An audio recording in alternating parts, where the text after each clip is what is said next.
In our study, which is called Relative Strangers, we're looking at the experiences of parents and grandparents of assisted reproduction and donor conception. We felt in this study that it was really important not to exclude grandparents because so few studies have considered the significance of their role in supporting and assisting and generally being helpful to their adult children who are going through sometimes a very traumatic and difficult process. So grandparents often are told what is essentially secret information. They're not allowed to tell anybody else. And we became very interested in what it meant for grandparents to hold this kind of information whilst going through stressful and very disappointing times alongside their grown-up children. As we heard stories where grandparents might have a daughter who was having great difficulty in conceiving, who was becoming quite depressed and anxious about the whole thing. But they had another daughter who was able to conceive very easily. And suddenly they found themselves in a terrible situation. They were unable to celebrate fully the pregnancy of one daughter because they knew how much it was breaking the heart of their other daughter. One of the iron rules of grandparenting that we uncovered was the idea that grandparents must never interfere.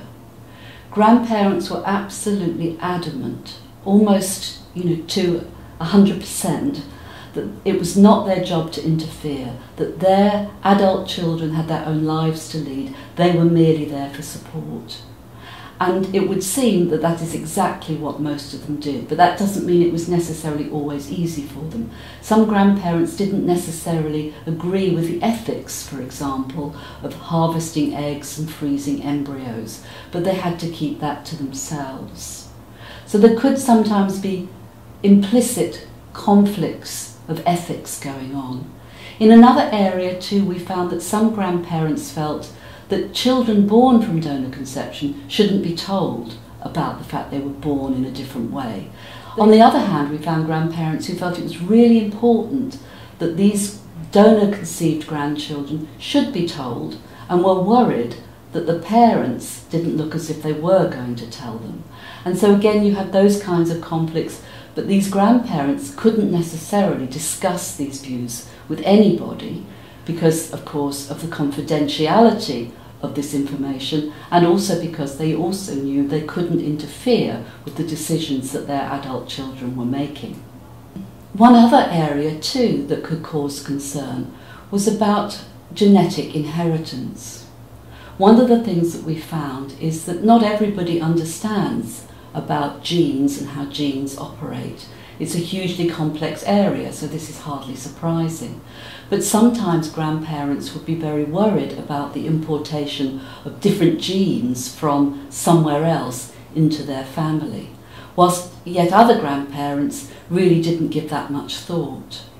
But we did also find that even though some grandparents were quite worried about that, there seemed to be yet another kind of quite strong rule that influenced grandparents, which is to say they seemed to feel quite universally that love came with the baby. In other words, once a grandchild is born, that's all that matters, and they strove to ensure that that grandchild would be treated just like any other grandchild and valued in exactly the same way.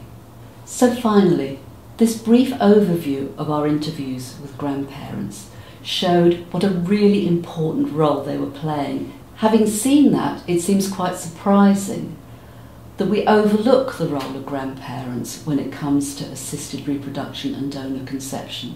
They're somehow pushed right into the background, even though their support can be so vital. Given this, we wonder whether it isn't time to start thinking about the sort of support that grandparents might need.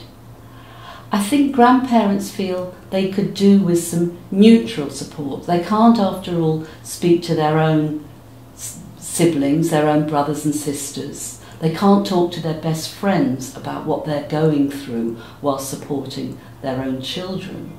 So maybe neutral support from some other source would be helpful to grandparents. The other thing is too that their information about what's going on is often second-hand. They're confused about genetic inheritance. They may be confused about what treatments are actually about. and they could really do with some factual information about some of these things, but they tend not to be included in those discussions.